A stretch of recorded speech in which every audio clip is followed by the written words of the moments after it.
Hi, chào mọi người. Hôm nay mình sẽ chia sẻ với mọi người một cách để mình lắp một cái bạc đạn cho cái cùi của máy cắt cỏ nha.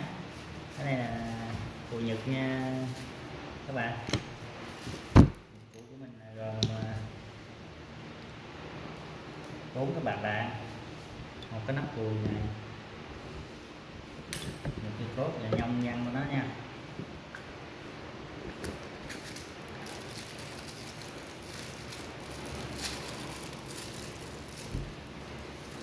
Thường cái cùi của người ta là nó có 3 cái bạc đạn, nhưng mà cùi này đến 4 cái.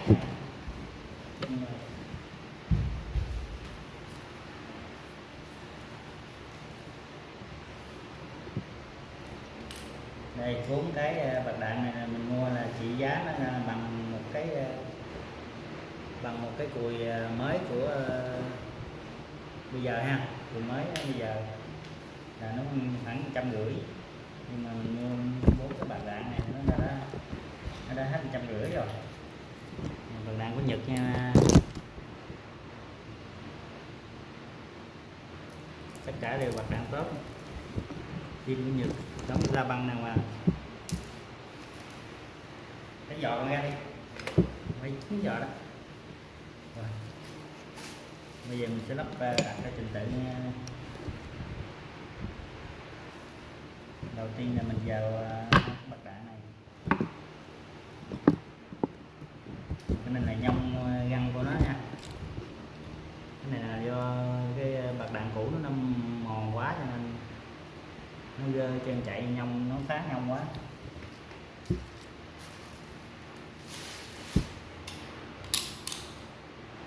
Trước khi vào thì mình sẽ gỡ cái mài của cái này ra, bỏ một cái đi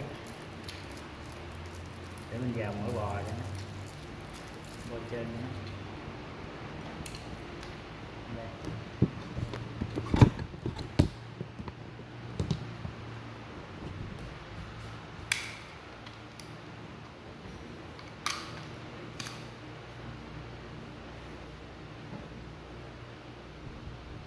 Đây thì mỗi bò nó sẽ dễ tiếp xúc hơn.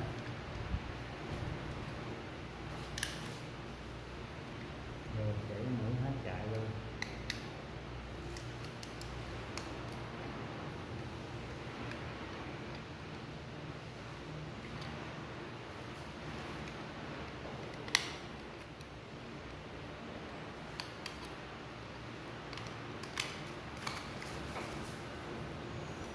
Riêng cái mép ngoài này chúng ta chỉ chạy một bên này thôi nha, còn bên này để nó chặn mơ bò lại nha. Đây chúng ta vô là như thế này.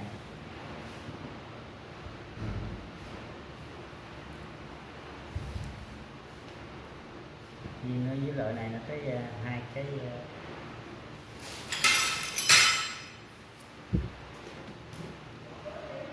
bạc đạn đâu luôn.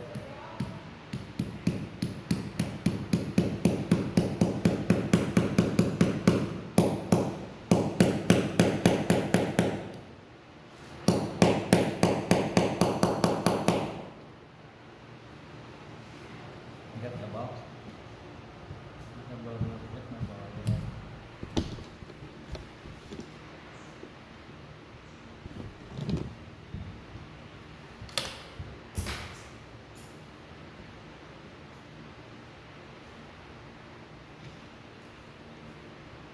Rồi cái kế tiếp ha.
đây.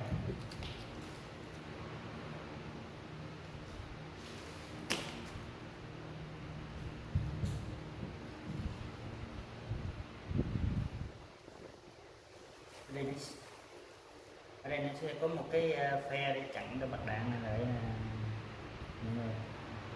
Chúng ta vào cái phe này vô đây. Ngay đây nó có cái gãnh ngay đây để chặn cái bạc đạn này, không cho bạc đạn rơi ra.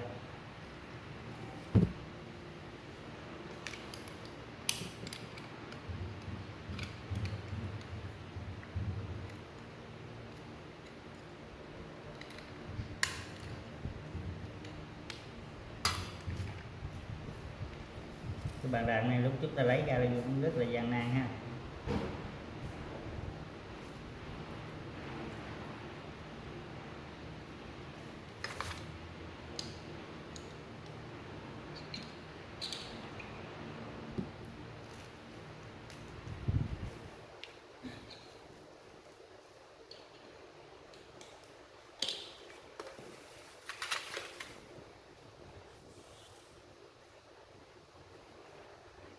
Đây chúng ta đã đẩy được vào. Đây, tác dụng nó không cho bạc đạn này chạy ra nhé. Đây là cái dòng găng này. Rồi xong, ok, tiếp tục tới cái này. Cái này là gắn nhông này nha. Cái hướng nó là quay như thế này. Cái lớp chúng ta sẽ vô mũi bò trước rồi.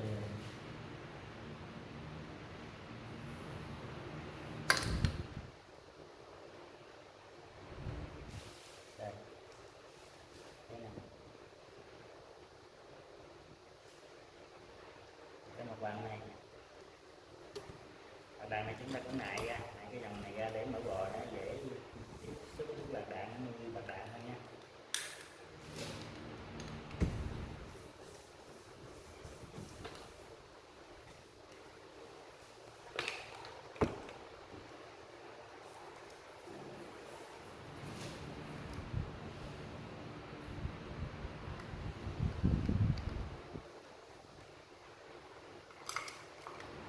Khó đấy quá.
Xong, thấy ra.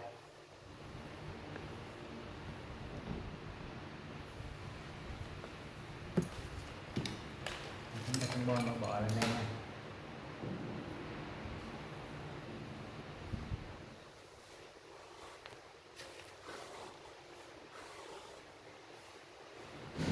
Đây. Rồi chúng ta đóng ra.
Rồi cái nhông nó ăn hình thức là nó ăn gì nha.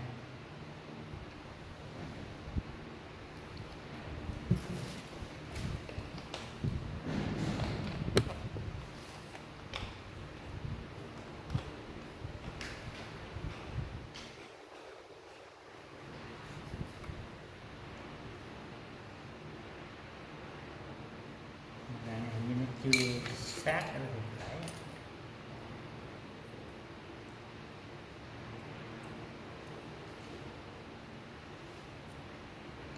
Rồi, nó chưa sát cái gắn đó. Chúng ta đóng, chúng ta chìm được nên là đóng là nó sát rồi.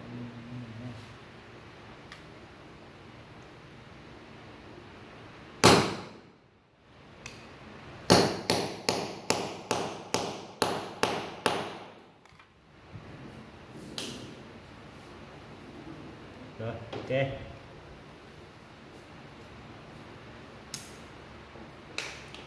Bắt đầu tiếp tục chúng ta vô cái mở bò cái này.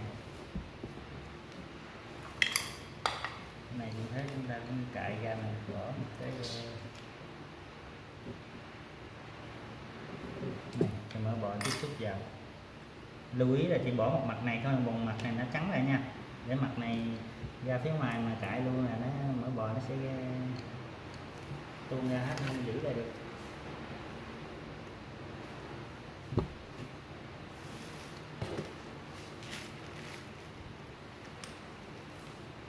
Con mở xích ra đi.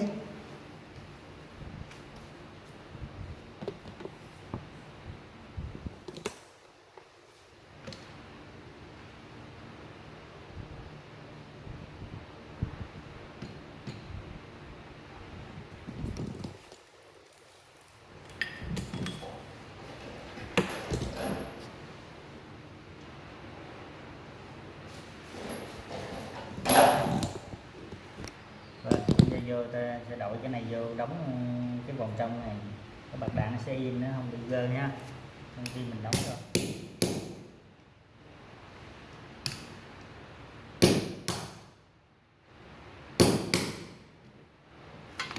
Rồi để sát rồi, thế bắt đầu chúng ta vô thôi. Đây là những bạc đạn cũ nha, rất là gơ. Đây, nếu mà bạc đạn mà gơ gì là chạy là cái nhông này nó sẽ phá.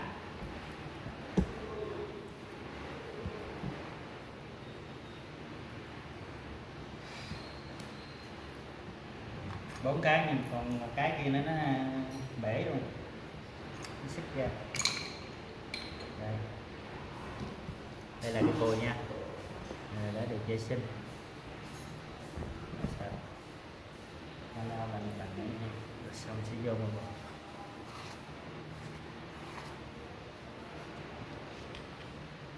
Rồi chúng ta vô vỏ bò đây nha.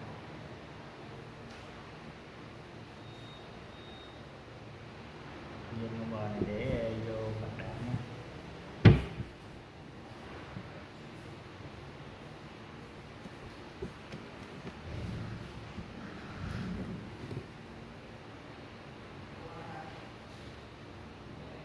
Và chúng ta lưu ý là khi vô là cái cùi này là vô cái đầu cùi này trước nha, và vô cái đầu cùi này sau. Cái đầu cùi này trước là lên nó đụng ở trên, rồi đầu cùi này sau vô nó sẽ dính vô đây. Trường hợp vô đầu cùi này trước là đút đầu cùi này vô không được nha, nó đụng ngăn này nha, lưu ý. Đây chúng ta vô với đầu cùi này trước.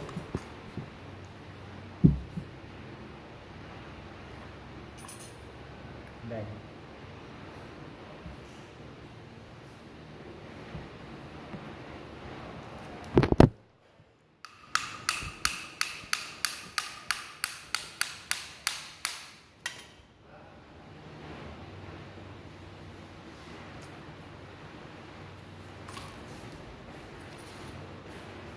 chúng ta cũng đóng cái này xuống nha.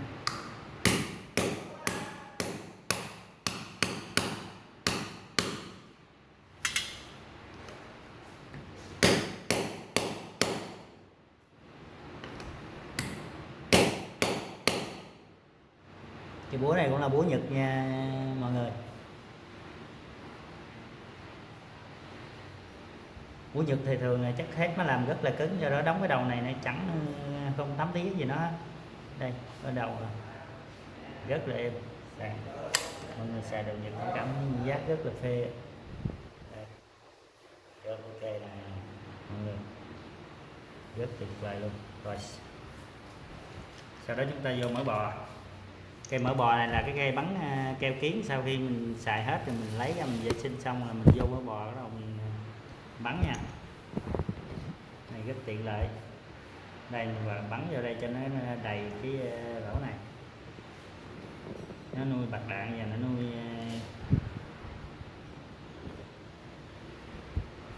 cái nhông ngăn trong.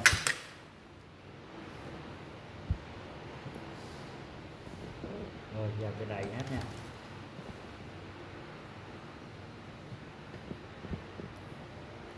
Đây đầy nè, đây rồi nè. Rồi sau đó mình vô cái hai bạc đạn này. Thì rất đơn giản thôi. Chúng ta để gì chúng ta sẽ lối xuống nha.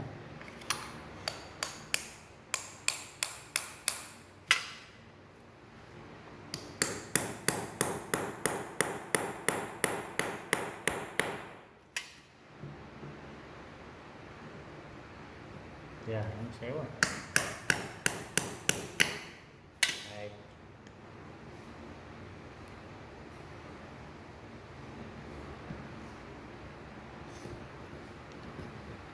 Cái này thì chúng ta dùng cái điếu mà ấy giống nhau nha.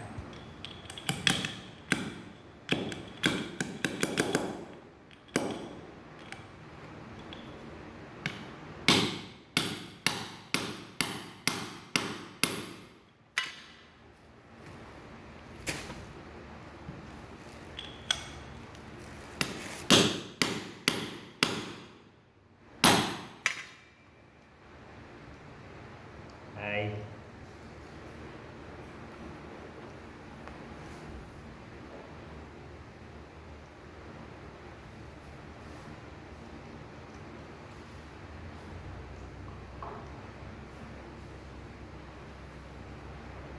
Chúng ta đóng nha, chút nữa dành xuống tới dưới nha.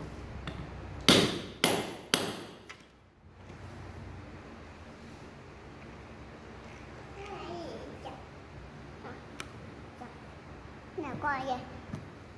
Trời. Trời. Quân ca. Quân ca hả?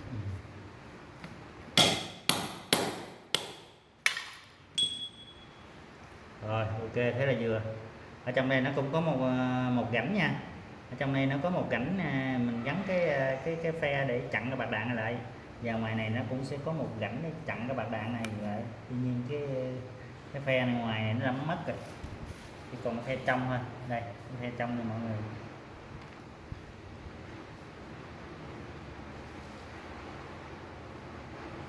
Rồi nó đang ăn khớp rồi nha. Xây chở rất là nhẹ nhàng, rất là cứng cỏi luôn.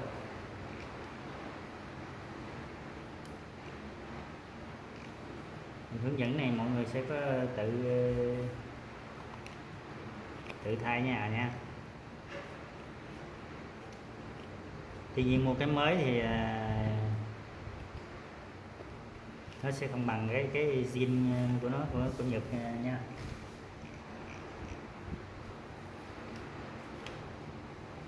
Đây chúng ta bấm vào đây. Rồi sau đó chúng ta đi vào cái phe này ha. Chúng ta có cái kìm gấp phe này.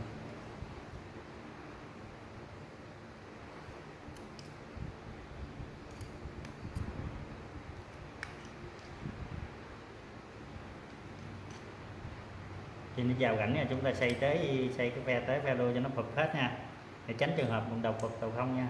Cái này nó đã phụp rồi đó. Rồi ok. Còn đầu này nó đã mất rồi, để mai mốt tôi kiếm phe khác để gắn rồi nha. Ngoài này nó cũng có một cái phe chặn mặt đạn này là cái gì. Ok, gì là xong. Rồi tiếp tục tới cái này. Cái nắp này là do hồi đó siết quá chặt nên nó bị tuôn găng. Do đó là tôi đi lấy cây taro dán lên 10 găng, dán lên 10 găng, sau đó lấy cái sơ mi này mình đóng, mình dặn vào, và mình dặn lại con ốc 8 ly ha.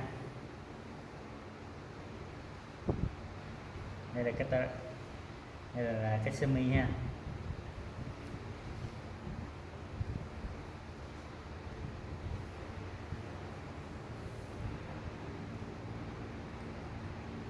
Cái này do nó tuôn găng mình chế lại nha mọi người, chứ con ốc zin đó là không phải gì ha.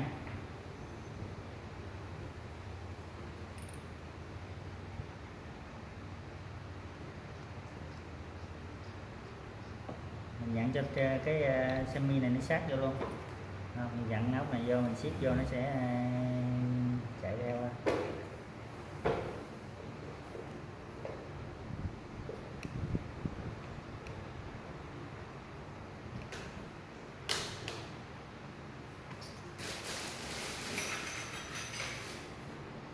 Chúng ta sử dụng cái điếu 13 chúng ta siết nó. Đây, siết là cái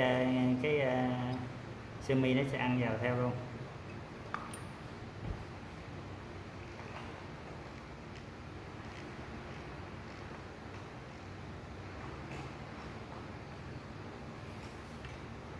Semi này dài quá không biết nó đụng cái cốt, không dám siết quá sẽ vô quá nó đụng cái cốt.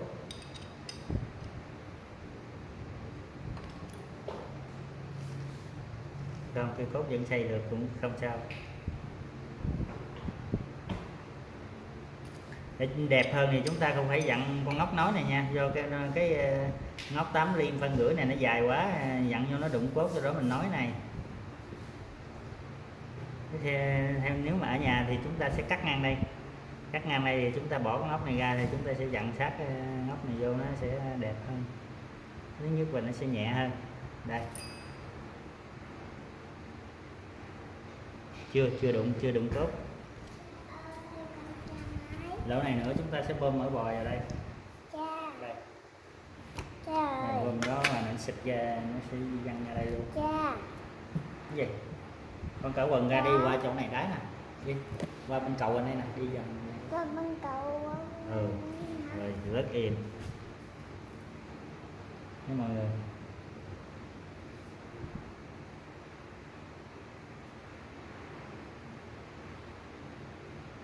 Này chúng ta có đá cắt và cắt phần nửa con này, và chúng ta dặn vô đây là ok. Rồi cái này là dùng tạm, thì mốt tôi rảnh tôi sẽ cắt sau nha, do cái này không phải ở nhà, nếu ở nhà này có đầy đủ phương tiện nè nha. Đây chúng ta dặn cái này lại. Ok,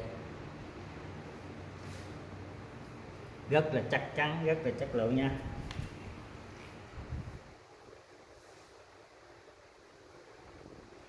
Cứng khừ luôn, chạy cho hư cái máy chưa chắc hư tốt này.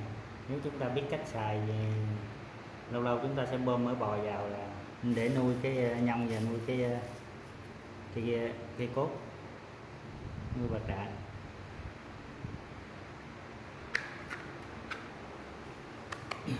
Đây.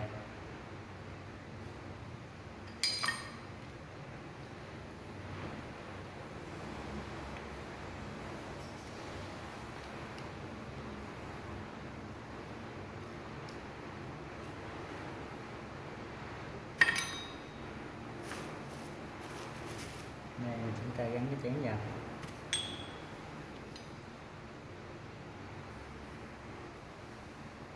Đây là gỗ xài như gì nè, cỡ này bật đạn nào siêu nổi.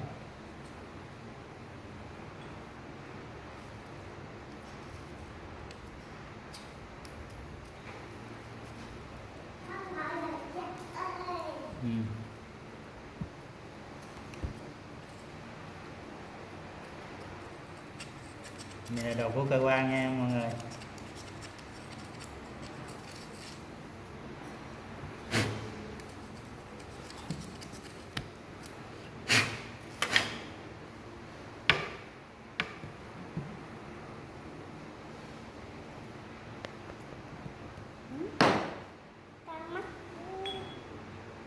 Xích ra đi.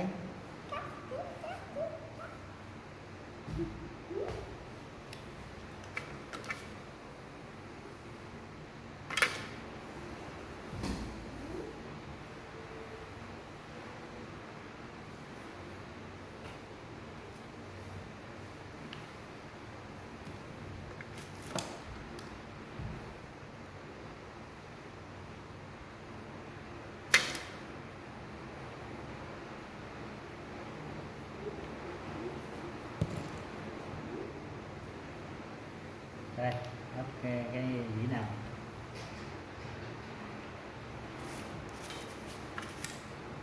trắng hồng ngang nãy giờ.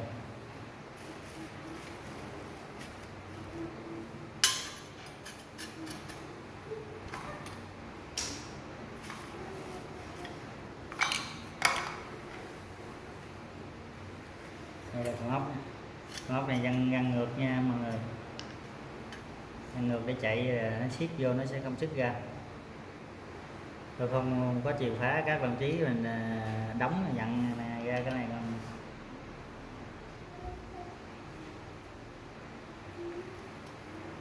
Mình sử dụng chìa khóa 13.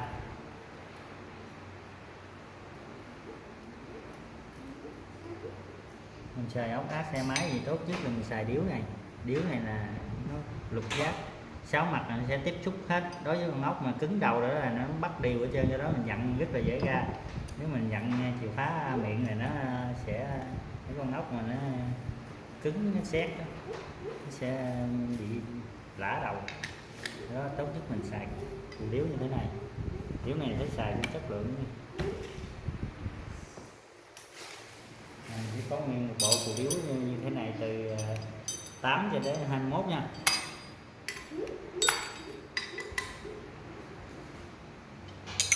Rồi thế thôi.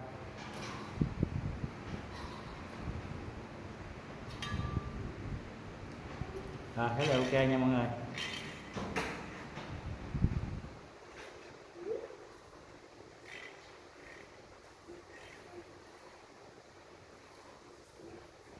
Chạy mà chiến dịch tới cỡ này nè.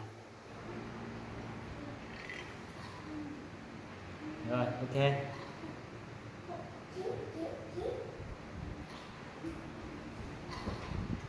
Mình chia sẻ cái này mọi người có thể là tự sửa chữa ở nhà nha.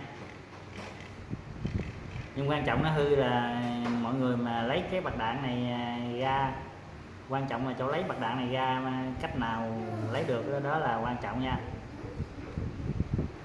Lấy cái bạc đạn hư nó ra nha, đó là rất khó nha. Nhưng mà mình cũng đã lấy được thì mình mới thay được thôi, chứ giờ hai đầu như thế này khi lấy ra là mình khi thay đồ là mình lấy ra là mình lấy cái đầu cùi này trước nha, đầu cùi này trước nha, chứ không lấy đầu cùi này trước được. Bởi vì cái đầu cùi này nó có nhông trỏng là nó bắt vô đây nó sẽ dính với nhông trên đây, do đó cái nó gài nhông trên đây, là do đó phải cái nhông này phải lấy ra trước, rồi sau đó mới lấy cái nhông cùi nguyên cái tâm dưới này ra. Rồi khi vô thì vô cái này là trước, vô cái này sau, rồi khi tháo ra thì tháo cái đầu cùi này ra trước, rồi lấy đầu cùi này ra sau. Rồi ok. Rồi chào mọi người, video mình đến đây là kết thúc.